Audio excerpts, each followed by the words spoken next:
Now, I mentioned on my intro video that I also work as a film podcaster. I do that very job with these two gentlemen. Look, aren't they cute? Who wouldn't want to record audio bitching about film for over 10 years? Well, I did! Our current podcast iteration is called Film Utopia. It's easy to find, and we just started our 7th year. Now, a lot of films come out every year, and years seem to just fly by us, and it's easy to lose perspective of what has come before, when it came out, and where it fits into the whole cinematic historical narrative.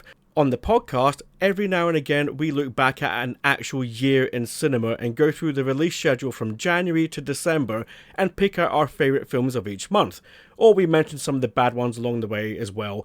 I thought I would do something similar on here, and to coincide with our latest episode of the podcast, I am going to run through 1986 with you now and throw in the names of films that I think people might want to catch up on, as films can be lost to the constraints and use of time. Oh boy, where does 40 years go? I did consider going back 50 years, it's a nice round number, but I feel my comments would be somewhat limited. Rocky is the best, All the President's Men, you really need to know what it's about before you watch it to understand it. Stay away from The Omen if you suffer from easy nightmares, and for a hot take, Taxi Driver is overrated. Yeah, I said it. Look, what is going on with the credits of that poster?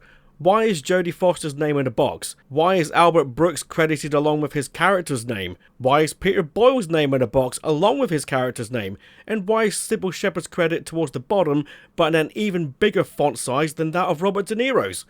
One might say it reflects the anarchy of the movie's content. I knew you'd say that. Uh-huh. What a pile of wank. Now, to understand where we were in 1986, we need to acknowledge the major shift in cinema, and that was the year of 1982. 1982 saw the major emergence of science fiction, fantasy and horrors come to the fore. 1982 is often recognised as one banger of a year, and it was. 1983 didn't quite capitalise on this, probably because the studios didn't know. They didn't realise how huge 82 was going to be, but 1984 certainly did see this trend and start to grow, particularly with fantasy cinema, but science fiction, fantasy and horror all continued to grow through 1985 as well, and whilst there are some major flops in this arena, thankfully home entertainment saved them, there were also some massive hits which helped continue the trend. So if 1982 gave artists and studios something to trend upon, then 1984 to 1986 are the follow-up trilogy to this era. It would all change again after this, but 86 is definitely a strong year within a subculture of cinema that is recognised for its quality even today. What's baffling are the numbers that were made. Looking at the numbers, 71 films are listed for the worldwide market as released, and what the hell? Big Trouble in Little China is at 70? Highlander is at 65? What the f*** is wrong with audiences back then? And oh wow, Labyrinth at 60.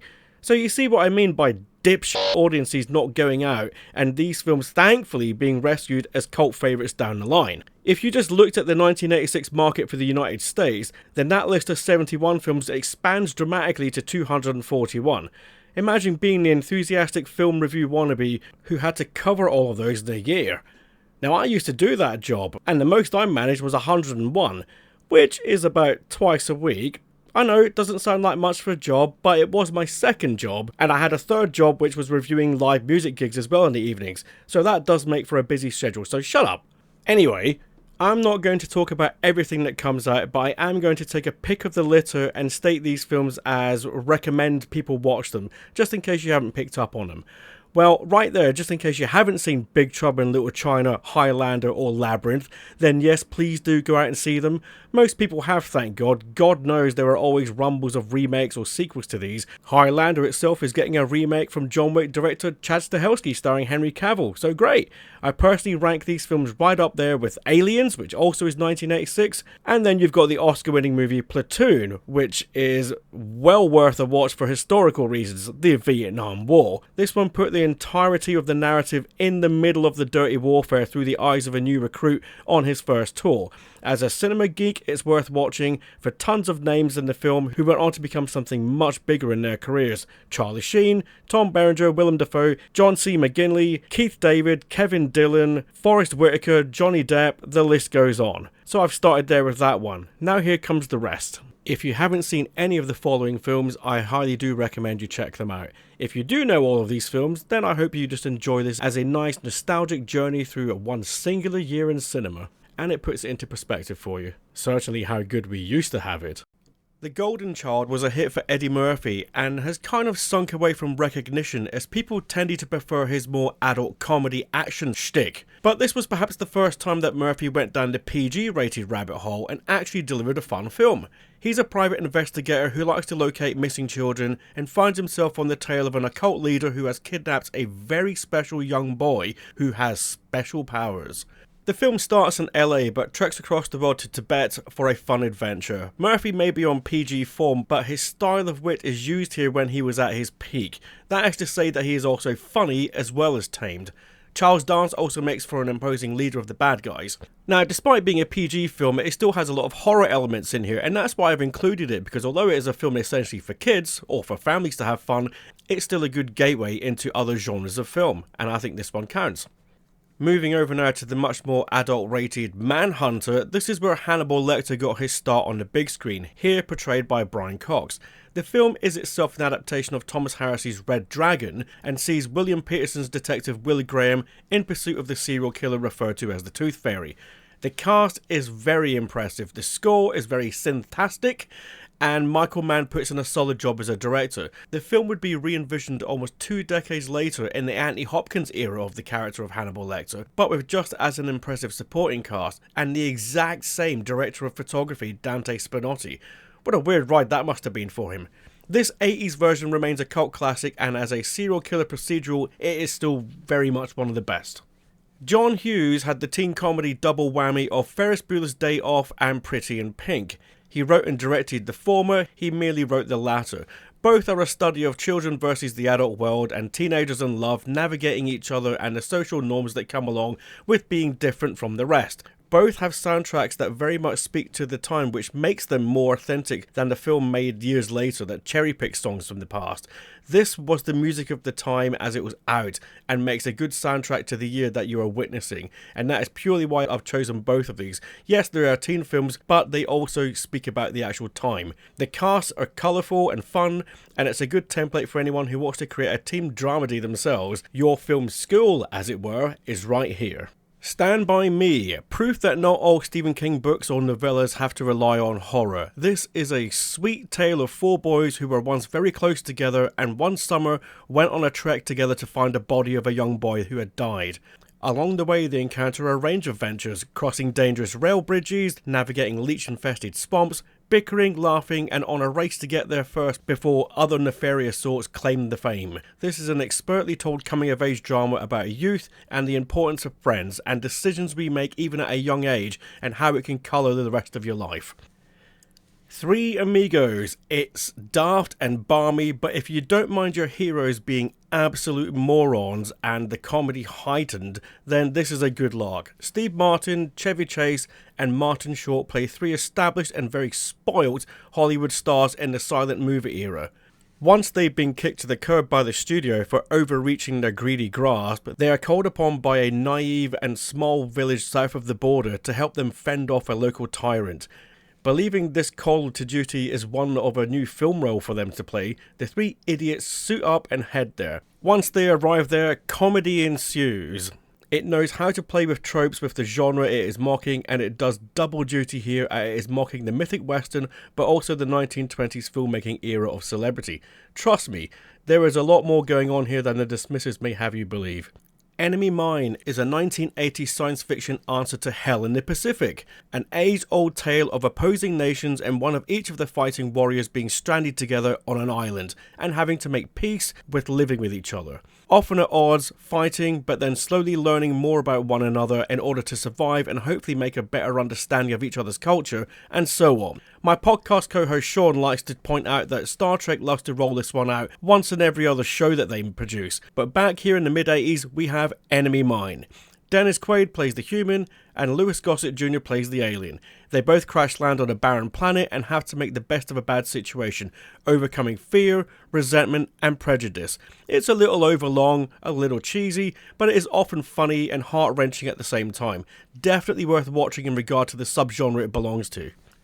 Little Shop of Horrors, an unexpected musical classic with an honest central performance by Rick Moranis as Seymour, a lonely guy working as a florist who tries to help the fledgling business by introducing the display shelf to his rather bizarre plant he happened upon. That plant, Audrey 2, turns out to be blood hungry, and before you can say giant man-eating catastrophe, the plant has not only rolled in the dollars for the business, but also suddenly Seymour has to turn to the murderous side to keep his pet plant happy. Moranis is surrounded by very popular, very hungry and very eager performers of the time. See Bill Murray, John Candy and particularly Steve Martin as a sadistic dentist. They all chew the scenery before getting chewed themselves in some cases and steal every scene that they are in. I never saw so much screen theft again until 1993's True Romance. But as mentioned, this one is also definitely a musical and most of the numbers pop off the screen and it's great. And if you like this one, then definitely get online and look up the original ending because there is an absolute treat there as well. Blue Velvet. A snapshot of Americana, the dream and the way that it eats away at itself. The time period for Blue Velvet blends 50s, 60s and 80s all together. This makes for a surreal world created by the master of the surreal, David Lynch. For the proper weird Lynch experience, Blue Velvet is probably the best film to start with, as it does have all of the ingredients of some of his best work. None of it is for the faint of heart. David Lynch's early favourite Carl McLachlan heads this one up with Laura Dern as the teenagers in love, and then support comes in the form of Isabella Rossellini's damaged femme fatale, and a deranged Dennis Hopper in one of his most unhinged performances. This one, adults only. For low budget action, there's Avenging Force, the action hero that never quite made it. A very soft spoken Mydal Dudikoff, think Ryan Gosling but with martial arts.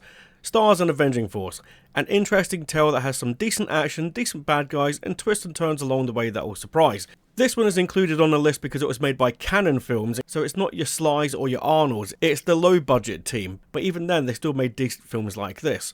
Also worth points for Steve James in a supporting role. But this is just a good way to trace action cinema back in a time when it wasn't just the A-listers, it was everybody. There was many other players as well at the table.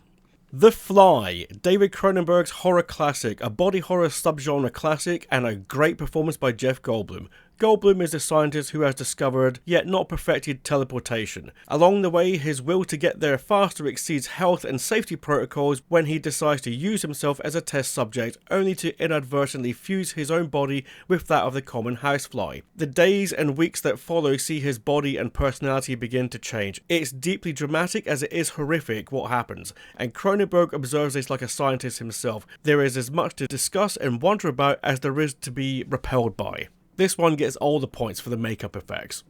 Jumpin' Jack Flash. Whoopi Goldberg hit it big in the 80s and largely down to this over-the-top foul-mouthed but sincere routine she had in a few films.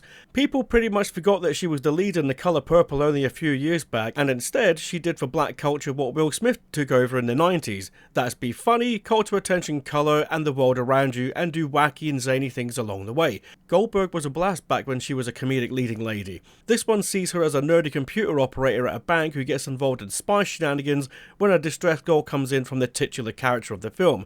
Before she knows it, she is being chased around the city, her life perpetually being in danger and ending up in more and more dangerous situations as the film goes on. This one is included on the list simply to help illustrate what the vibe was in the mid-80s. How about a bit of murder mystery? Well, look no further than The Name of the Rose, which didn't even appear on that list of 71 films, but it does appear on the US only list at number 91. Ouch! A couple of monks travel to a very large and impressive monastery to investigate murder. Yes, good old-fashioned murder mystery with Sean Connery and his sidekick Christian Slater. Anyone guess what other film they appeared in together? Have a think about it, I will tell you at the end.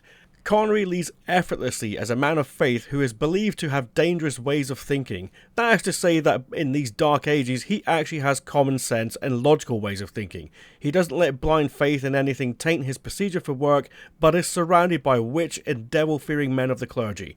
This one is very tense and it's very interesting. And again, there is a stacked supporting cast, including an early performance from the likes of Ron Perlman.